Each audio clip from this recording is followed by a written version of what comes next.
Hello, welcome to Get on the Ark. I'm Darren Conrad, and I'm here with a good friend of mine. He's going to share his story, but it's kind of cool. Like you know people, and you come across people, and you think you know them, and then you hear about their stories, and you're like, wow, this is amazing. So this guy has an incredible journey, an amazing story.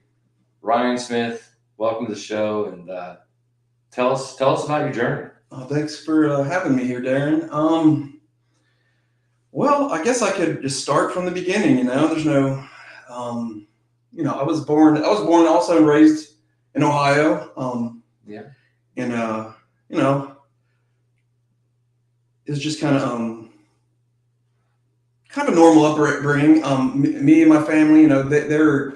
I grew up in a Christian Missionary Alliance Church. I don't know if you know what that is, but yeah, I grew up there from day one. We grew up in Ohio, and my family just kind of like a regular middle class family. Nothing crazy.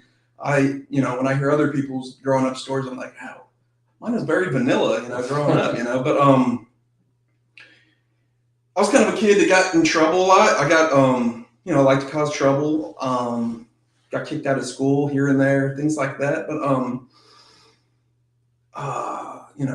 eventually, I graduated high school. There's a lot of problems in high school. I thought having fun was why I was there. So I got into these things called raves and everything, and uh, that was the start of a problem for me.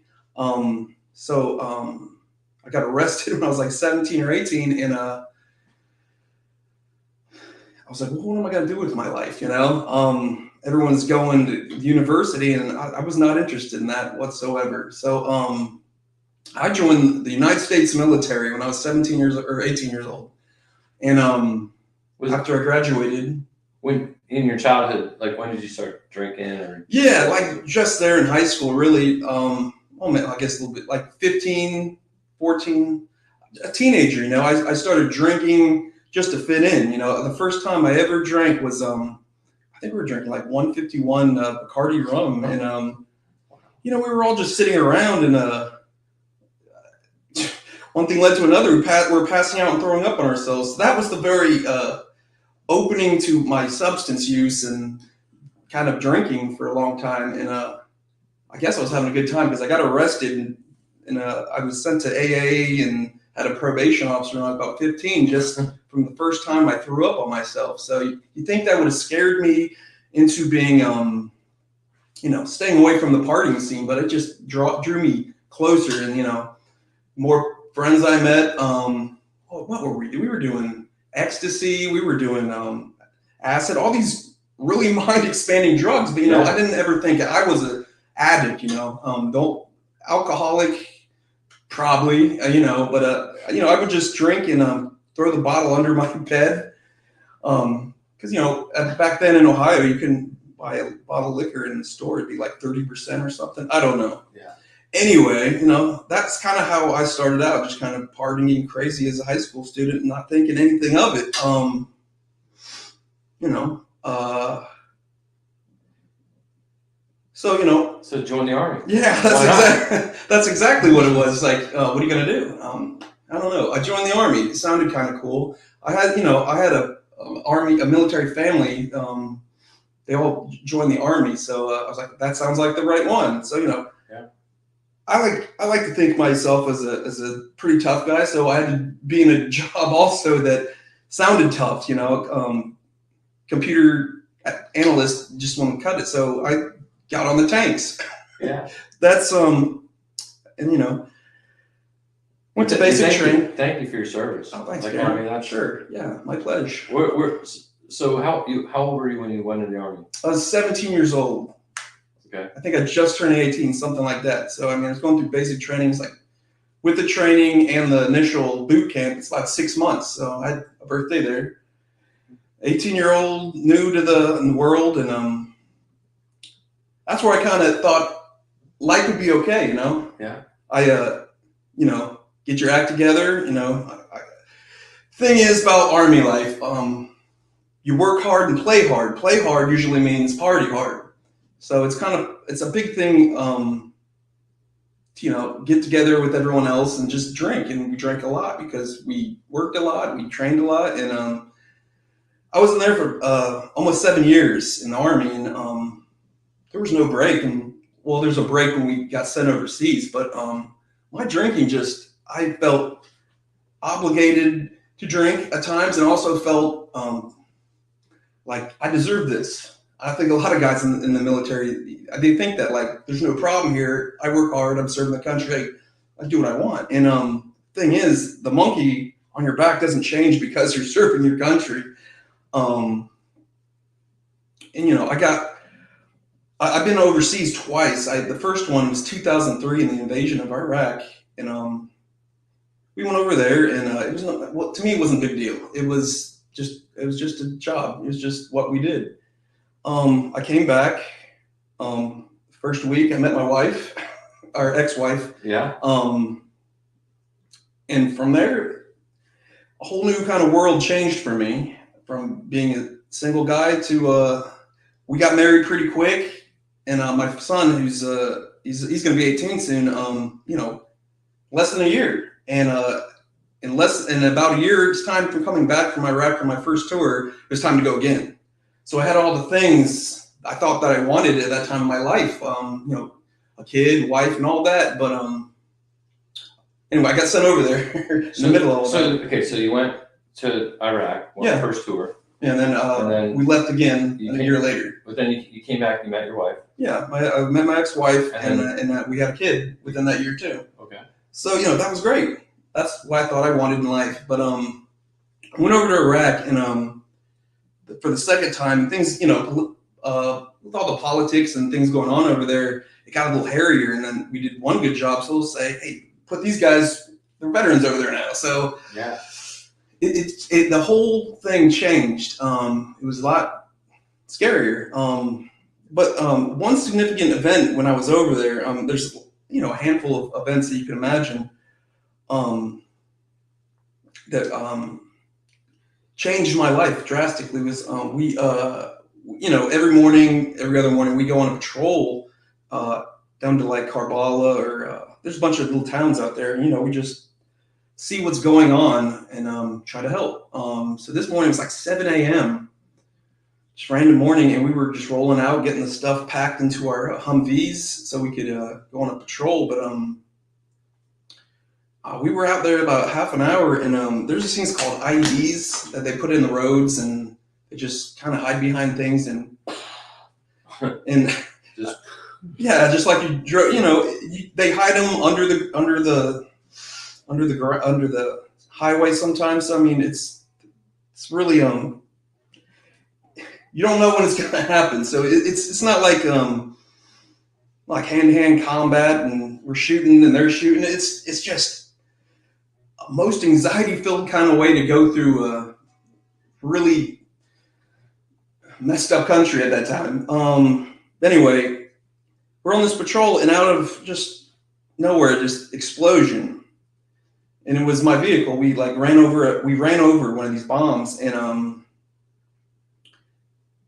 I can remember every part of this, so I'm going to try to break it down. Yeah, please.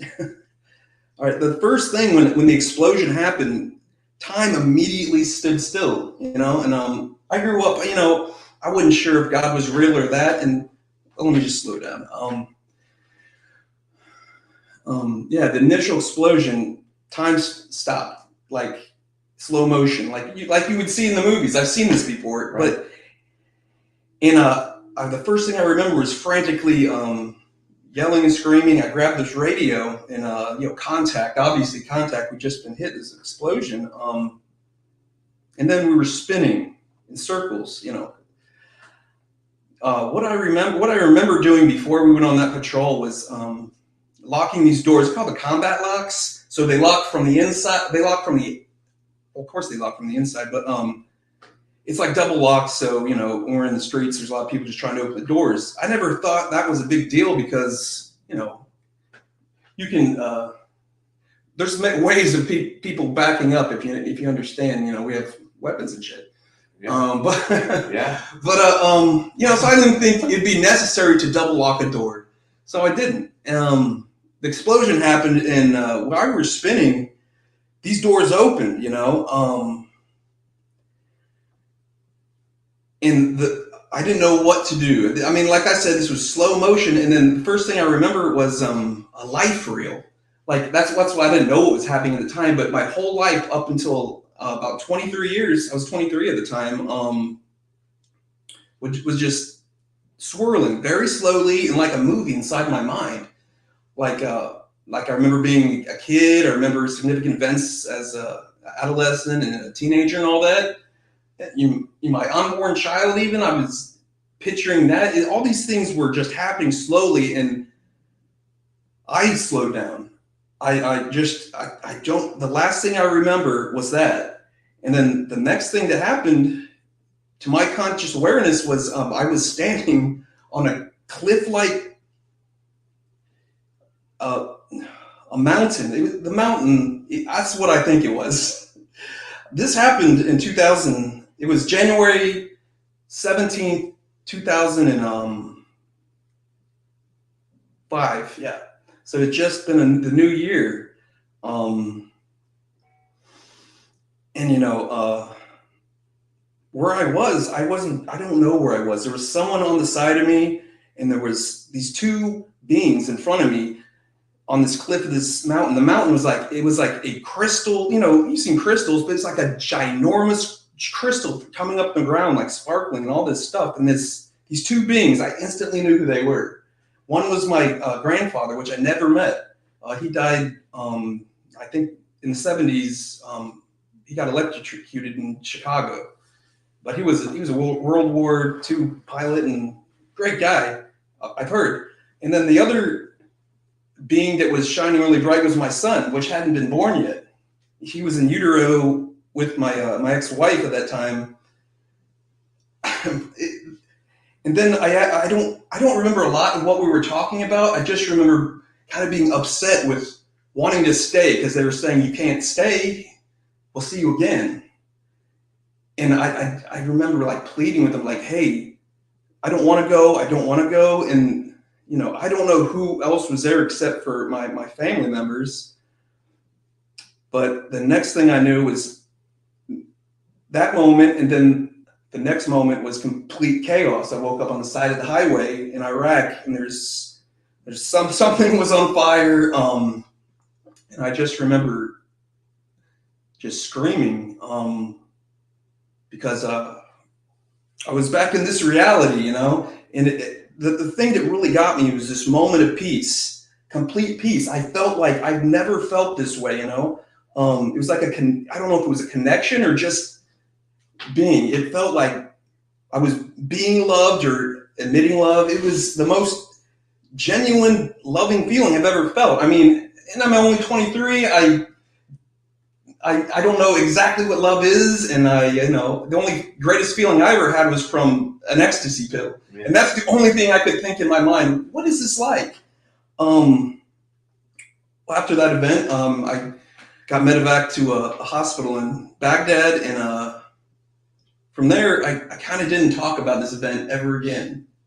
I thought about it a lot, what happened? But from there, I kind of played it off in my head. I was like, this is just what happens when people die in a traumatic experience. It gets I told myself the scientific reason is the brain is getting the body ready to die. And that's what I saw. I saw hallucinations possibly. I never said God was there to save me, even though everyone around me was, my mother and all my friends and family were like, this is a divine intervention. This is God, who I did tell, but I didn't believe it then. I don't know why. I don't know. Maybe I internalized it as I was upset that I left. It was, and then,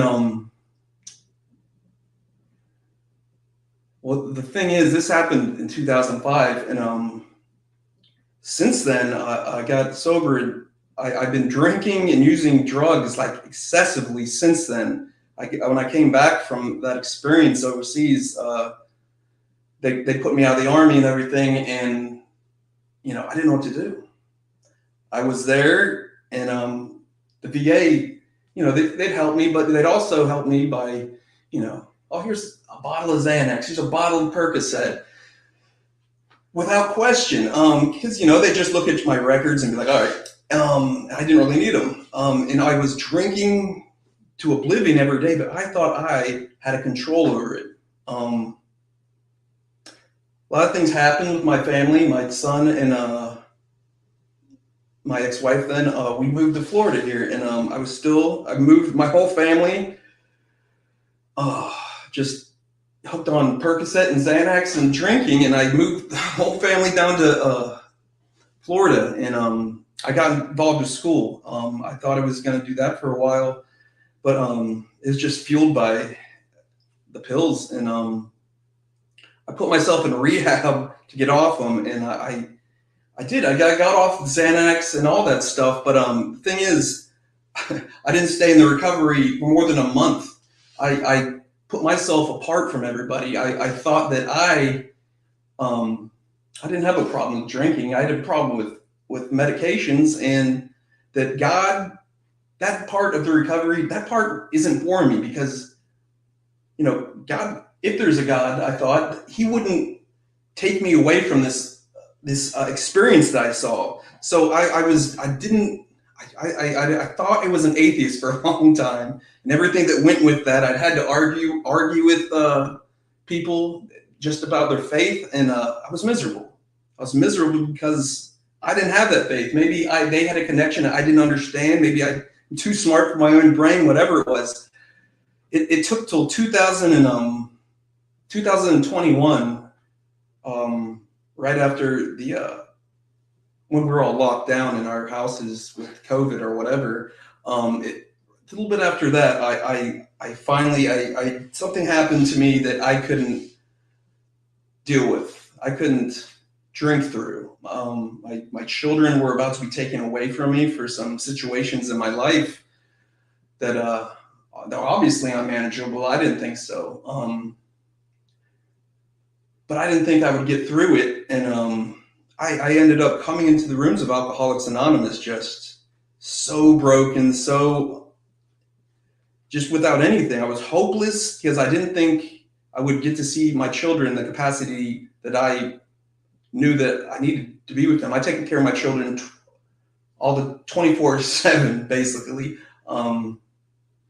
Me and their mother don't share custody. I have all the custody, and that's hard on them. It's hard. It's been hard on them, but I'm there for them now.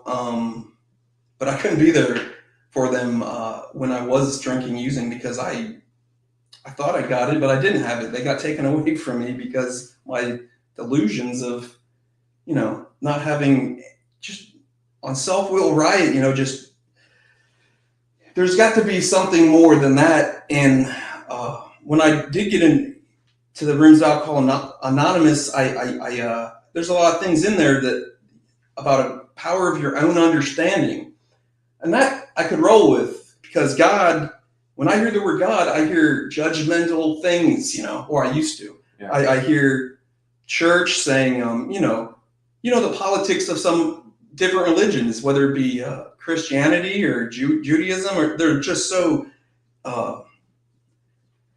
it doesn't make sense to me.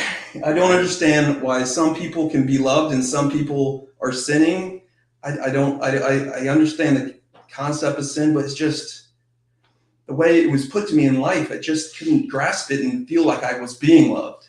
So when I heard a power of my own understanding, and I could grasp that, I don't have to go along with the book written here and what this church is saying. Me and God can just be. And that was enough for me to start with.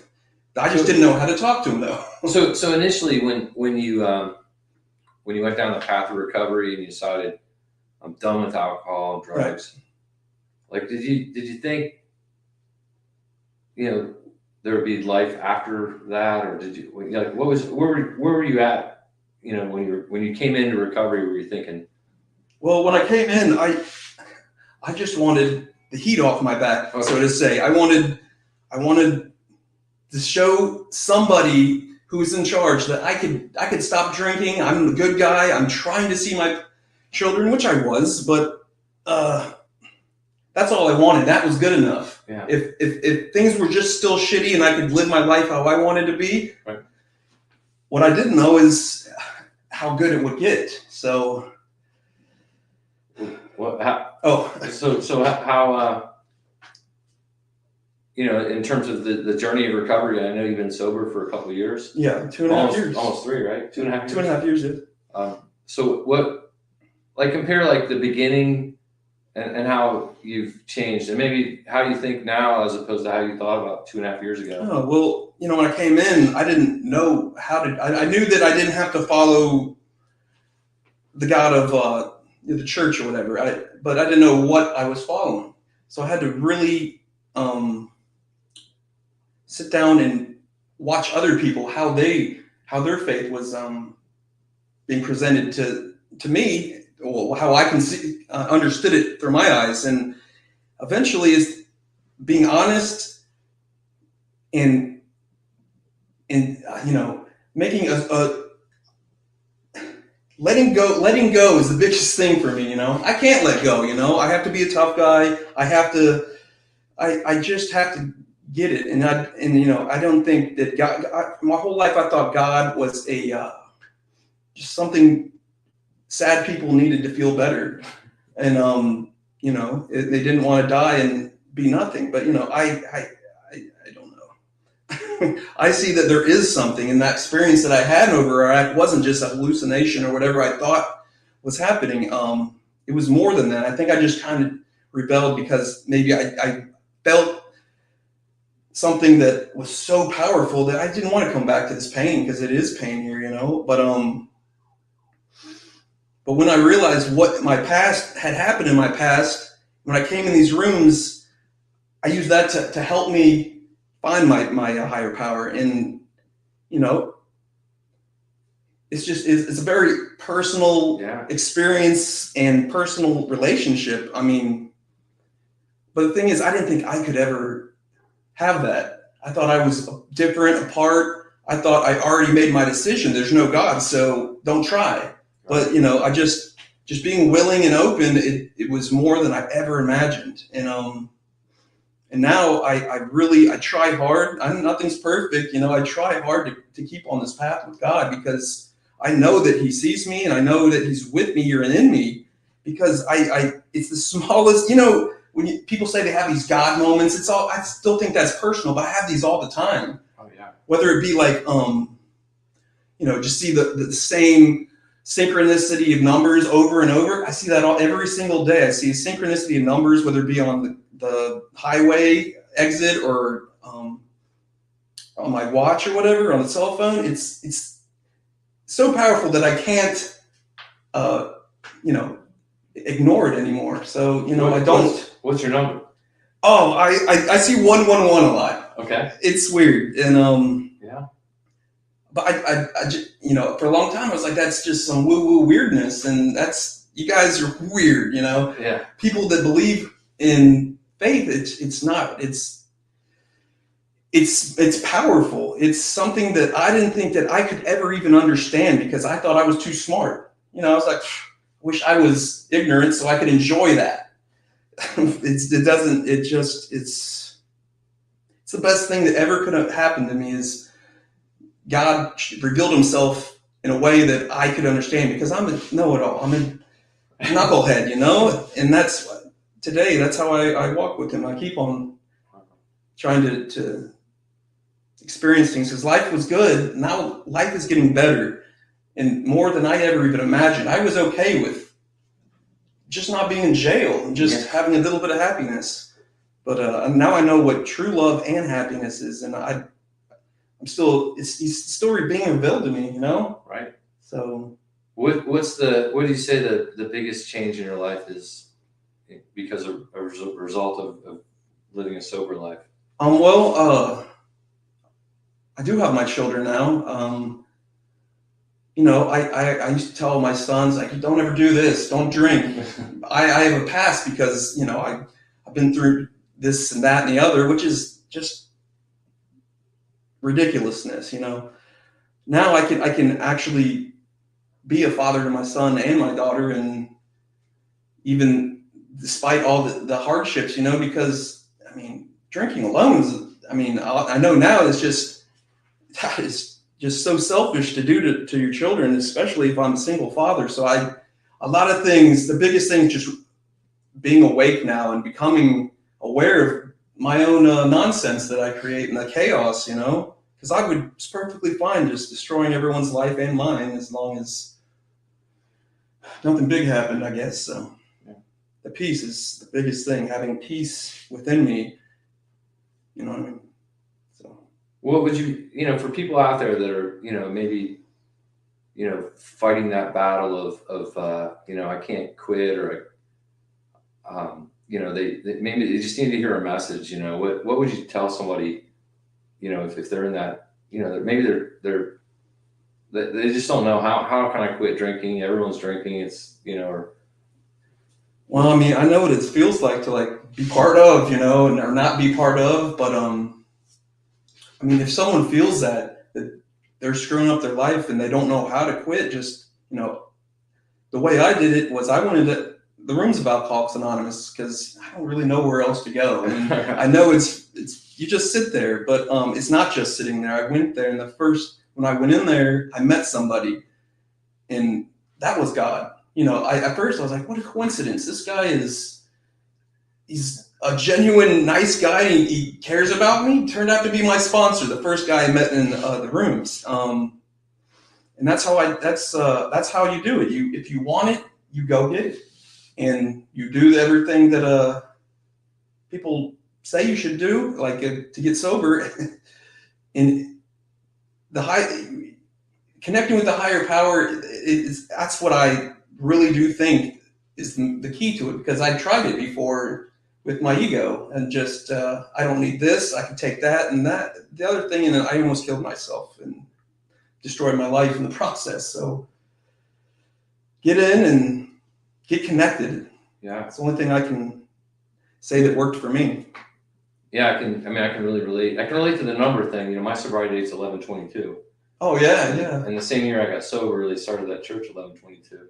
It's awesome. And in the Bible, Mark 11/22 is to have faith in God. And so that's kind of how I see 11/22 all the time. And God's, I think He knows how to talk to all of us individually, personally. I think so. And that's been kind of my journey. But the recovery program, the 12 steps. Because at first I was just like, God's just this big divine thing, and but the 12 steps kind of created a relationship for me, and because there are 12 principles, and you start practicing these different principles, you become a different person. Yeah, to know it, you just go in and do the work, do what they say, and the magic will happen. That's what's happened in my experience. Yeah. So, how often do you think about this event that you blown up? You go to this place, this Crystal Mountain, and how often? Do you have dreams about it, or do you? I mean, it did happen like 18 years ago now. I mean, I for the first 10 years, it's all I would think about. I would have like recurring dreams. These are good dreams, but I also have nightmares, and it was just hard to keep my mind focused on the good when I'm here just experiencing all these after effects of trauma like that also. Yeah.